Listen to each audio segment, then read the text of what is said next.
Hello guys, welcome to my channel MCQs का अड्डा। सो हम लोग विजयनगर और बहमनी साम्राज्य का पार्ट 1 देख चुके हैं। आज इस वीडियो में पार्ट 2 देखने वाले हैं। अगर आपने वो सारी वीडियोस नहीं देखे हैं तो डिस्क्रिप्शन में लिंक दिया हुआ है, आप वहाँ से जा करके देख लीजिएगा। तो चलिए स्टार्ट करते हैं।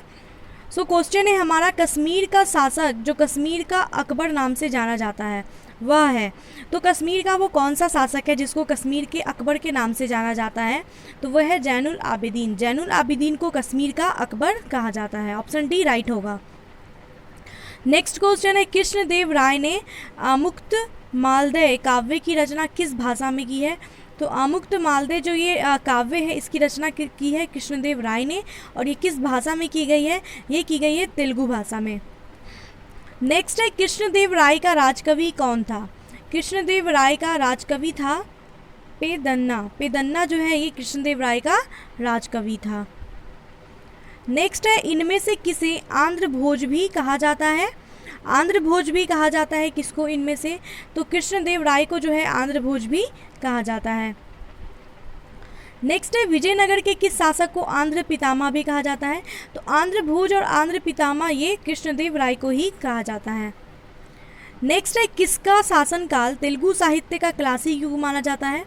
तो तेलुगु साहित्य का क्लासिक युग माना जाता है कृष्णदेव राय का शासनकाल। कृष्णदेव राय जो है इनके दरबार में 8 महान विद्वान और कवि रहते थे जिनको अष्टदिग्गज भी कहा जाता था। तो इनके टाइम पे को जो है कि तेलुगु साहित्य का क्लासिक युग माना जाता है।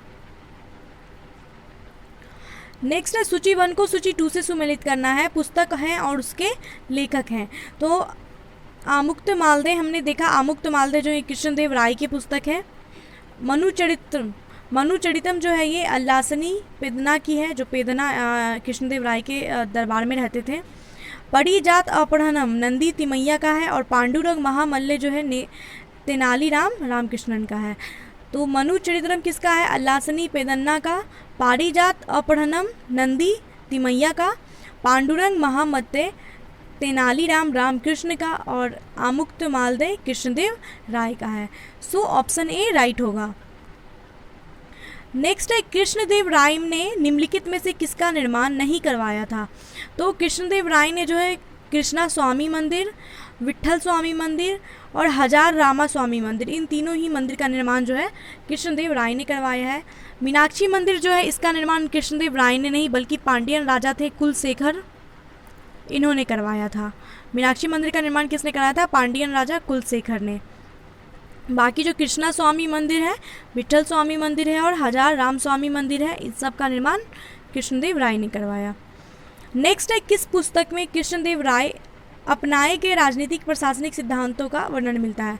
तो कृष्णदेव राय के द्वारा अपनाए गए राजनीतिक प्रशासनिक सिद्धांतों का वर्णन ये मिलता है आमुक्तमाल्यद में, जो कि कृष्णदेव राय की रचना है। नेक्स्ट है, विजयनगर के किस शासक ने विवाह कर जैसे अलोकप्रिय करों को समाप्त कर दिया था? तो विवाह कर जैसे अलोकप्रिय करों को समाप्त करने वाला विजयनगर का शासक था कृष्णदेव राय। नेक्स्ट है, अहमदनगर के निजाम शाही वंश का अंत कैसे हुआ? अहमदनगर के निजाम शाही वंश का जो अंत है ये कैसे हुआ था? तो अहमदनगर को मुगल साम्राज्य में मिलाकर हुसैन शाह को आजीवन कारावास दिया गया था, और यही वो कारण था। 1633 ईस्वी में 4 महीने तक जो है घेराबंदी करने के बाद मुगल सेना ने दौलताबाद के किले पर कब्जा कर लिया और हुसैन शाह को बंदी बना करके वो ग्वालियर भेज दिया गया। इस प्रकार अहमदनगर जो है मुगल साम्राज्य में मिल गया और हुसैन शाह को आजीवन कारावास दे दिया गया, और अहमदनगर के निजामी शाही का अंत हो गया। तो अहमदनगर के निजामी शाही वंश का अंत कैसे हुआ था? अहमदनगर को मुगल साम्राज्य में मिला लिया गया और हुसैन शाह को आजीवन कारावास दिया गया।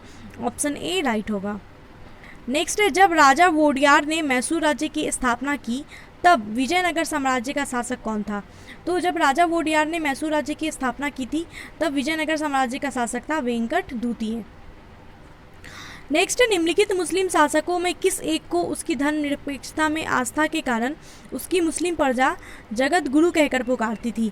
तो वो कौन सा मुस्लिम शासक था जिसको उसकी धर्मनिरपेक्षता में आस्था के कारण मुस्लिम प्रजा जो है जगत गुरु कहकर पुकारती थी?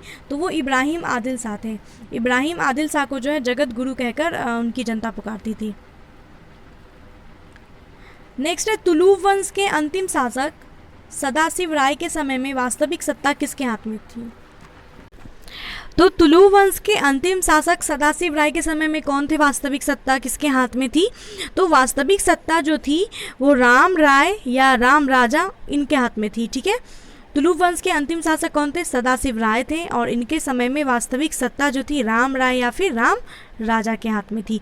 सो ऑप्शन ए राइट होगा। नेक्स्ट क्वेश्चन है, भारतीय इतिहास के सर्वाधिक विनाशकारी युद्धों में से एक राक्षस तंगड़ी का युद्ध या तालीकोटा का युद्ध या फिर बन्नी हट्टी का युद्ध। 23 जनवरी 1565 के समय विजयनगर साम्राज्य का शासक कौन था?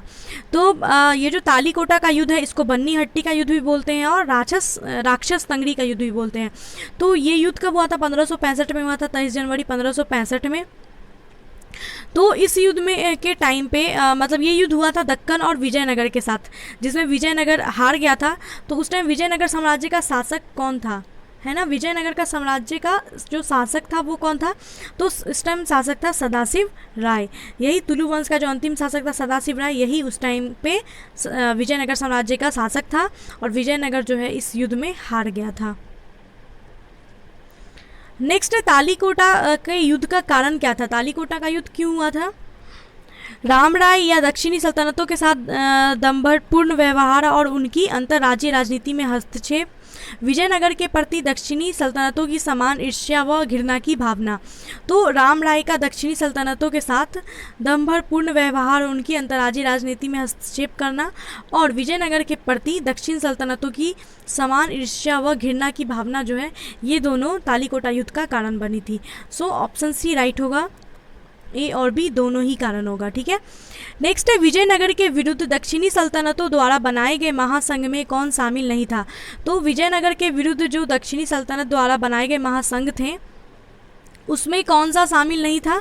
तो बरार शामिल नहीं था। बीजापुर, अहमदनगर और गोलकुंडा ये तीनों शामिल थे, बरार इसमें शामिल नहीं था।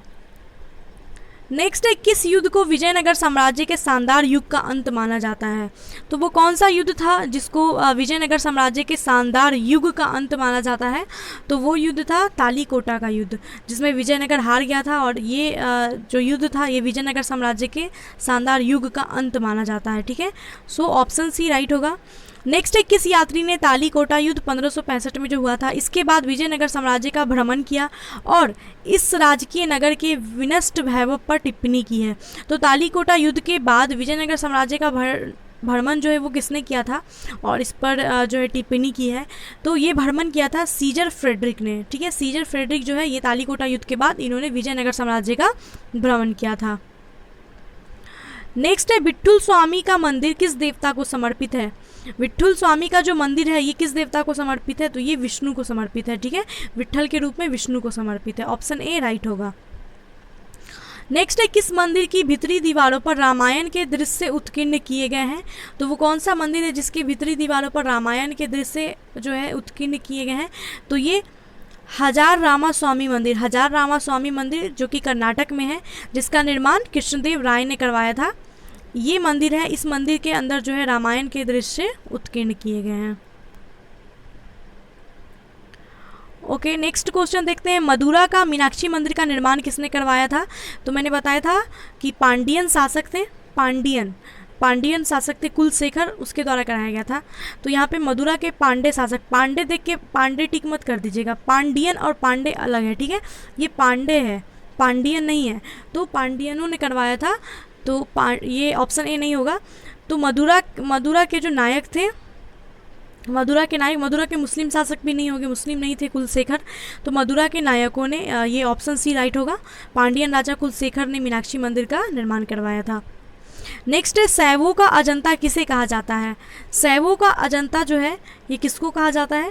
शैवों का अजंता कहा जाता है लिपाक्षी को। लिपाक्षी को जो है शैवों का अजंता कहा जाता है। नेक्स्ट है, सूची 1 को सूची 2 से सुमेलित करना है। बड़वा जो है, बड़वा उत्तर भारत से आकर दक्षिण भारत में बसने वाले लोग जो हैं ये बड़वा थे। उत्तर भारत से आकर दक्षिण भारत में बसने वाले लोग बड़वा थे। वेशवेग क्या थे? वेशवेग थे दासों का क्रय विक्रय। वेशवेग क्या थे? जो दासों का क्रय विक्रय होता था। राय क्या था? राय था विजयनगर काल में राजाओं को राय कहा जाता था। गंडपिद्र, पैर में पहने जाने वाला सम्मान सूचक कड़ा, पैर में जो कड़ा पहना जाता था ना उसको गंडपिद्र कहते थे। और राय क्या था? विजयनगर काल में राजा को राय कहा जाता था। बड़वा, जो उत्तर भारत से आकर दक्षिण भारत में बस गए थे वो लोग। वेशवेग, दासों का क्रय विक्रय। तो ए का 4, बी का 2, सी का 1 और डी का 3, ऑप्शन ए राइट होगा। नेक्स्ट यहाँ पे भी सूची 1 को सूची 2 से सुमेलित करना है। भंडारवाद ग्राम भूमि, भंडारवाद ग्राम भूमि, राज्य के सीधे नियंत्रण वाले ग्रामों की भूमि को भंडारवाद ग्राम भूमि कहते थे। मान्य भूमि, राज्य द्वारा कर मुक्त की मान्यता प्राप्त भूमि को मान्य भूमि कहते थे। अमरम भूमि कहते थे सैनिक व असैनिक अधिकारियों को उनकी सेवा के बदले में दी जाने वाली भूमि को अमरम भूमि कहते थे। और रत्कोर्गी भूमि जो है ये युद्ध में शौर्य प्रदर्शित करने वाले 2 को दी जाने वाली भूमि को कहते थे। ठीक है, तो भंडारवाद ग्राम भूमि जो है ये राज्य के सीधे नियंत्रण वाले ग्रामों की भूमि को कहा जाता था। मान्य भूमि, राज्य के द्वारा कर मुक्त की गई मान्यता प्राप्त भूमि को। अमरम भूमि, सैनिक और असैनिक अधिकारियों को उनकी सेवा के बदले में दी जाने वाली भूमि। और रत्कोर्गी भूमि जो है ये युद्ध में शौर्य प्रदर्शित करने वाले को दी जाने वाली भूमि को कहते थे। सो ऑप्शन ए राइट होगा। ए का 1, बी का 2, सी का 3 और डी का 4। नेक्स्ट क्वेश्चन है वीर पंचाल का अर्थ क्या है? वीर पंचाल का अर्थ है दस्तकार वर्ग। दस्तकार वर्ग जो है ये वीर पंचाल का अर्थ है। नेक्स्ट है इनमें से कौन सुमेलित नहीं है? जो सुमेलित नहीं है वो बताना है। उबनली भूमि जो है गांव के कुछ विशेष सेवाओं के बदले में दी जाने वाली कर मुक्त भूमि थी, उबनली भूमि। कुटगी भूमि जो है पट्टे पर ली गई भूमि थी। कूदी भूमि कृषक मजदूरों को दी जाने वाली भूमि थी। और मान्य भूमि जो है ये मान्य भूमि राज्य के सीधे नियंत्रण ग्रामों की भूमि जो है इसको मान्य भूमि नहीं कहते थे। हमने अभी यहाँ पे पढ़ा था कि मान्य भूमि जो है ये राज्यों के द्वारा कर मुक्त की मान्यता प्राप्त भूमि थी। और राज्य के सीधे नियंत्रण वाले जो ग्राम भूमि थे उसको भंडारवाद ग्राम भूमि कहा जाता था, है ना। सो ऑप्शन डी जो है हमारा वो सही होगा क्योंकि ये सुमेलित नहीं है।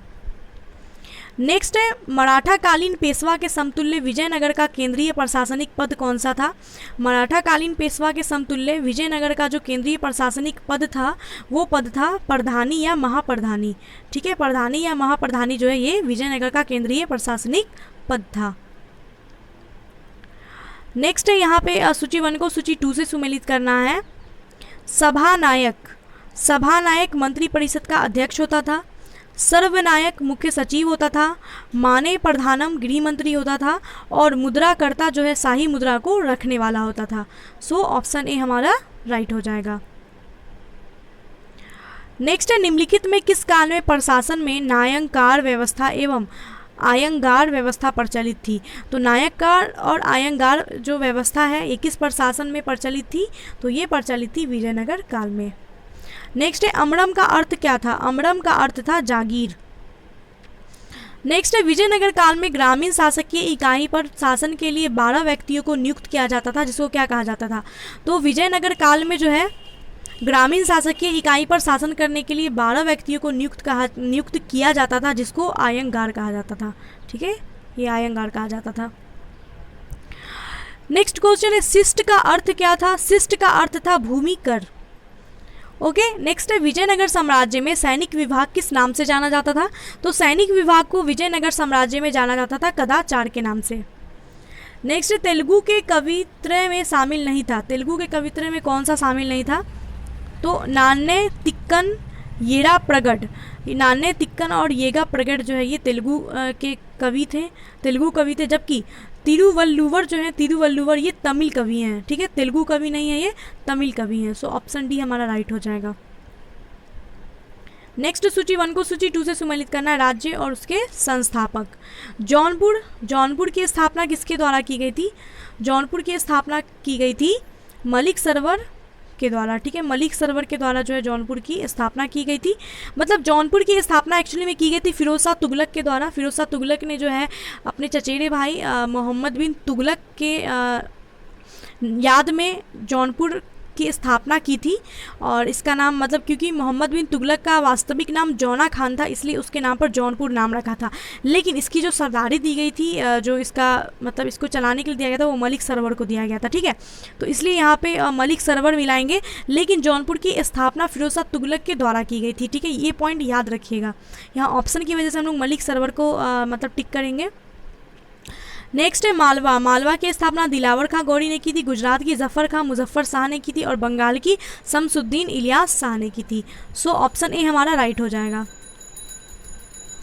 नेक्स्ट है खानदेश राज्य का संस्थापक कौन था। खानदेश राज्य का संस्थापक मलिक रजा फारूकी था और इसकी स्थापना की गई थी 1399 ईस्वी में।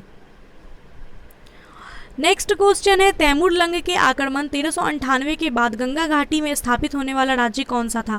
तो तैमूर लंग ने जब 1398 में आक्रमण किया था, उसके बाद गंगा घाटी में कौन सा राज्य स्थापित हुआ था। तो जौनपुर राज्य को स्थापित किया गया था। और मैंने बताया फिरोज शाह तुगलक ने अपने चचेरे भाई मोहम्मद बिन तुगलक की याद में इसकी स्थापना की थी। और मोहम्मद बिन तुगलक का जो वास्तविक नाम है वो जौना खान था, इसलिए उनके नाम पर जौनपुर नाम रखा गया था। ओके, नेक्स्ट है कहाँ के शासक की उपाधि सुल्तान उर्ग सर्क या पूर्व का स्वामी थी। तो वो कौन सा शासक था जिसकी उपाधि सुल्तान उस सर्क या पूर्व का स्वामी था। तो ये उपाधि था जौनपुर के शासक का। जौनपुर में सरकी राज्य की स्थापना मलिक सरवर ने की थी। देखिए यहाँ वही मलिक सरवर जो हमने यहाँ पे ऑप्शन में मिलाया, मलिक सरवर। तो जौनपुर राज्य की स्थापना तो फिरोज शाह तुगलक ने कर दी थी, लेकिन मलिक सरवर जो है इसने अपना वहाँ पे राज्य स्थापित किया, जो सरकी राज्य था, सरकी वंश अपना स्थापित किया। तो उसी ने जौनपुर के जो शासक वही सरकी राज्य की जो स्थापना की मलिक सरवर ने 1394 में की और उसने अपना मतलब उपाधि धारण किया सुल्तानुस सर्क का। ठीक है, सुल्तानुस सर्क का जो है उपाधि धारण किया मलिक सरवर ने। तो जौनपुर के जो शासक थे उनकी उपाधि थी सुल्तानुस सर्क। और किनकी थी वो एग्जैक्ट नाम क्या था, मलिक सरवर। नेक्स्ट है मालवा के किस शासक के शासनकाल में मालवा राज्य का विलय अकबर के द्वारा मुगल साम्राज्य में कर लिया गया था। तो मालवा राज्य का जो विलय है अकबर के द्वारा मुगल साम्राज्य में कर लिया गया था। उस टाइम मालवा के शासक कौन थे।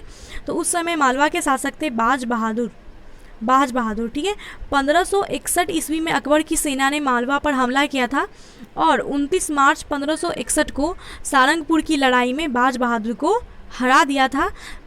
ठीक है, और फिर मालवा को मुगल साम्राज्य में सम्मिलित कर लिया था। और बाज बहादुर जो है ये मालवा का अंतिम सुल्तान था, जिसका शासनकाल कब से कब तक था इसका बाज बहादुर का 1555 से 1562। नेक्स्ट है अहमदाबाद की स्थापना किसने की थी। अहमदाबाद की स्थापना जो है अहमद शाह प्रथम ने की थी 1411 ईस्वी में। नेक्स्ट है महमूद बेगड़ा किस राज्य का प्रसिद्ध सुल्तान था। महमूद बेगड़ा जो है ये गुजरात का छठा सुल्तान था और ये 13 वर्ष की उम्र में ही ये गद्दी पर बैठा था और इसने 52 वर्ष तक जो है सफलतापूर्वक राज्य किया। ठीक है, 13 वर्ष की उम्र में ही गद्दी पर बैठा था और 52 वर्ष तक सफलतापूर्वक राज करता रहा। और महमूद को जो है इसका नाम महमूद था, इसको बेगड़ा की उपाधि गिरनार, जूनागढ़ और चंपानेर के किले को जीतने के बाद मिली थी। तो महमूद जो है ये 13 वर्ष की उम्र में गद्दी पे बैठा था और ये गुजरात का छठा सुल्तान था। इसने 52 वर्ष तक टोटल जो है सफलतापूर्वक राज करता रहा ये। और गिरनार, जूनागढ़ तथा चंपानेर के जो किले थे उसको जीतने के बाद इसको बेगड़ा की उपाधि मिली थी। तो कभी में भी क्वेश्चन रहे कि बेगड़ा की उपाधि महमूद को मतलब बेगड़ा की उपाधि किसको मिली थी, तो महमूद को मिली थी। क्यों मिली थी, तो गिरनार, जूनागढ़ तथा चंपानेर के किले को जीतने के बाद मिली थी। तो ये सारे पॉइंट्स भी आप याद रखिएगा, क्वेश्चन किसी भी तरीके से पूछा जा सकता है। ओके, नेक्स्ट क्वेश्चन है हमारा कश्मीर के प्रसिद्ध शासक जैनुल आबिदीन ने महाभारत, राजतरंगी आदि संस्कृत ग्रंथों का अनुवाद किस भाषा में करवाया। तो कश्मीर के प्रसिद्ध शासक जैनुल आबिदीन, जिनको कश्मीर का अकबर कहा जाता है, इन्होंने महाभारत, राजतरंगी आदि संस्कृत ग्रंथों का अनुवाद फारसी भाषा में करवाया था। चलिए नेक्स्ट है कश्मीर के किस शासक को कश्मीरी बादशाह यानी कि महान सुल्तान के नाम से याद किया जाता है। तो वो हैं जैनुल आबिदीन जिनको कश्मीर का अकबर भी कहा जाता है, इनको कश्मीरी बादशाह यानी कि महान सुल्तान के नाम से भी याद किया जाता है। ओके, नेक्स्ट क्वेश्चन देखते हैं। महाभारत का बांग्ला में अनुवाद बंगाल के किस सुल्तान ने करवाया था? महाभारत का बांग्ला में अनुवाद जो है बंगले भाषा में बंगाल के किस सुल्तान ने कराया था?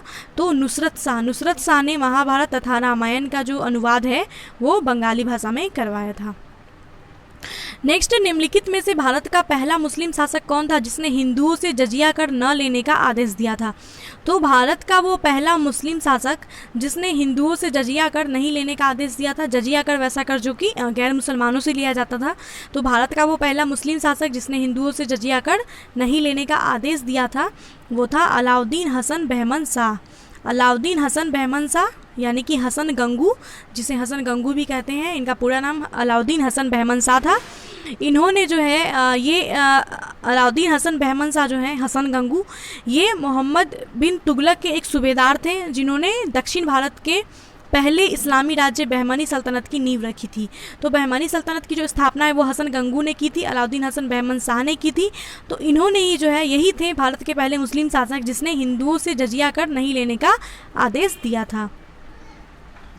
नेक्स्ट है, किस बहमनी शासक ने प्रसिद्ध सूफी मोहम्मद गेसुदराज बंदानवाज को भू अनुदान दिया था?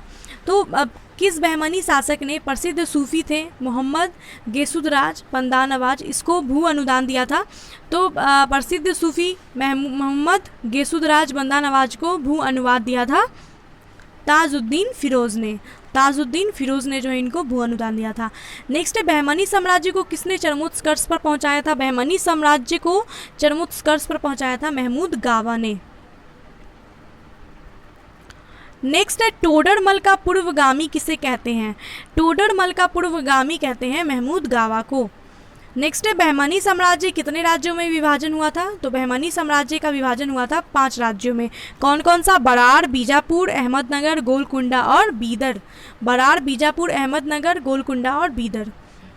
नेक्स्ट है, बहमनी साम्राज्य से सबसे पहले कौन सा राज्य स्वतंत्र हुआ था? तो बहमनी साम्राज्य से सबसे पहले स्वतंत्र होने वाला जो राज्य था वो था बरार।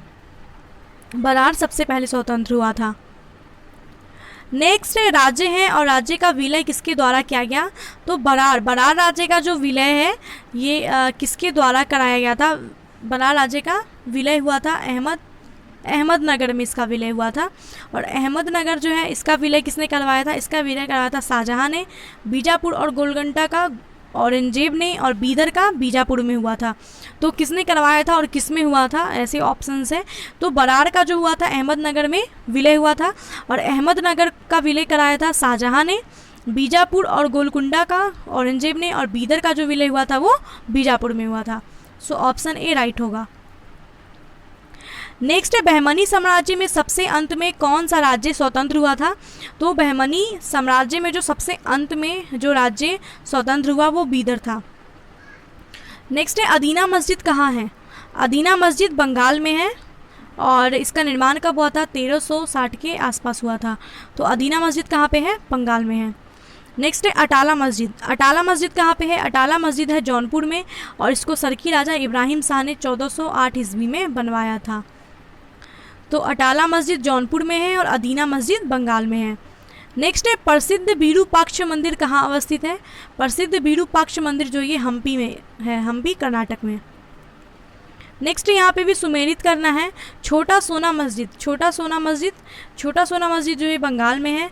झंझरी मस्जिद जौनपुर में है। हिंडोला महल मालवा में है। रूमी खान मस्जिद अहमदनगर में है। सो ऑप्शन ए हमारा राइट होगा। नेक्स्ट है, कृष्णदेव राय का उड़ीसा के शासक प्रताप रुद्र गजपति के विरुद्ध अभियान को किस इतिहासकार ने 16वीं सदी के भारतीय इतिहास की सबसे शानदार सैनिक घटना कही है? तो कृष्णदेव राय का उड़ीसा के शासक प्रताप रुद्र गजपति के विरुद्ध जो अभियान हुआ था, इस अभियान को किस इतिहासकार ने 16वीं सदी के भारतीय इतिहास की सबसे शानदार सैनिक घटना कहा है? तो ये नीलकंठ शास्त्री ने कहा है। नेक्स्ट है, प्रसिद्ध विजय विठ्ठल मंदिर किसके 56 तक्षित स्तंभ संगीतमय स्वर निकालते हैं, ये कहाँ अवस्थित है? तो प्रसिद्ध विजय विठ्ठल मंदिर जो है जिसके 56 तक्षित स्तंभ संगीतमय स्वर निकालते हैं, ये कहाँ पे अवस्थित है? तो ये अवस्थित है हम्पी कर्नाटक में। नेक्स्ट क्वेश्चन है, विजयनगर साम्राज्य के बारे में निम्नलिखित कथनों पर विचार कीजिए और कौन से कथन सही हैं वो बताना है। विजयनगर का उल्लेख उसके मसालों, वस्त्रों और रत्नों के बाजार के लिए होता है, कथन सही है। कृष्णदेव राय का शासन साम्राज्यिक संरचना के अंदर के तनावों से विशेषित था, ये भी कथन सही है। अमर नायक सैन्य कमांडर होते थे जिन्हें राजाओं के द्वारा शास्त्रनाथ क्षेत्र दिए जाते थे। तो तीनों ही कथन हमारा सही है, ऑप्शन डी राइट हो जाएगा। नेक्स्ट है, राजा कृष्णदेव राय के संबंध में निम्नलिखित में से कौन सा कथन जो है वो सही नहीं है। तो वे तेलुगु और संस्कृत के एक बड़े विद्वान थे। कृष्णदेव राय जो है वो तेलुगु और संस्कृत के एक बड़े विद्वान थे, ये कथन सही है। विदेशी यात्री पेश और नुनीस जो है इनके दरबार में आए थे, ये भी कथन सही है। उनके साम्राज्य में प्रचलित महान न्याय और निष्पक्षता के लिए बारबोसा ने उनकी प्रशंसा की थी, ये कथन भी सही है। और चौथा जो कथन है, उन्होंने अपनी सर्वश्रेष्ठ कृति आमुक्त मालदे की रचना संस्कृत में की थी, ये गलत है। हमने पढ़ा था कि आमुक्त मालदे की जो रचना है जो कृष्णदेव राय ने की है ये तेलुगु भाषा में की है, ना कि संस्कृत भाषा में। तो कौन सा कथन सही नहीं है, ऑप्शन डी हमारा राइट हो जाएगा। नेक्स्ट है, विजयनगर साम्राज्य के राजाओं के द्वारा धार्मिक परियोजनों के उपयोग के लिए जाने वाले मंच चबूतरे को क्या कहा जाता था। तो विजयनगर साम्राज्य के राजाओं के द्वारा जो धार्मिक परियोजना होता था उसके लिए उपयोग किया जाने वाला मंच, उसको क्या कहा जाता था, तो उस मंच को महनवमी दिब्बा कहा जाता था, ठीक है, महनवमी दिब्बा कहा जाता था। नेक्स्ट है, किसके राज्य में कल्याण मंडप की रचना मंदिर निर्माण का एक विशिष्ट अभिलक्ष्य था। तो कल्याण मंडप की रचना मंदिर निर्माण का एक विशिष्ट अभिलक्षण था, किस राज्य में, तो ये विजयनगर में। सो गाइज, विजयनगर और बहमनी साम्राज्य से रिलेटेड सारे क्वेश्चंस हमने देख लिए हैं। तो अब आने वाली वीडियोस में हम लोग मुगल काल पढ़ने वाले हैं। तो आई होप कि आप लोग प्रैक्टिस कर रहे होंगे, और आपको अगर ये वीडियो अच्छा लगा है तो प्लीज़ वीडियो को लाइक कीजिए, शेयर कीजिए और प्रैक्टिस करते रहिएगा। और मैं कोशिश कर रही हूँ पूरी डेली एक वीडियो लाने की, तो आप लोग भी उसी तरीके से मेहनत करते रहिए। तो मिलते हैं नेक्स्ट वीडियो में, बाय एंड टेक केयर।